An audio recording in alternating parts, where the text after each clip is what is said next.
Christmas கொண்டாட்டங்களின் தொடக்கமாக பழக்கலவை தயாரிக்கும் நிகழ்ச்சி இன்று நடைபெற்றது. இது குறித்த ஒரு செய்தி தொகுப்பை தற்போது பார்க்கலாம்.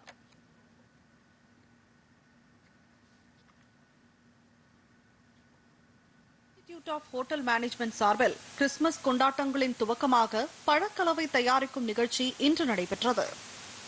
பாரம்பரியமும் நவீனமும் கலந்த இந்த விழாவில் உலர்ந்த திராட்சை, பேரிச்சம்பழம், பாதாம், முந்திரி, பிஸ்தா, ஆரஞ்சு மற்றும் எலுமிச்சை தோல், தேன், டார்க் ரம் ஆகிய பொருட்கள் கலக்கப்பட்டு பழக்கலவையானது தயாரிக்கப்பட்டது.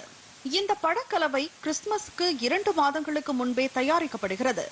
கலவை முதிர்ச்சி அடைவதால் அதன் சுவையும் மனமும் மேம்படுகிறது என்றும், இந்த கலவையிலிருந்துதான் கிறிஸ்துமஸ் கேக்குகள் தயாரிக்கப்படும் என்று ஷெஃப் கௌசிக் தெரிவித்தார்.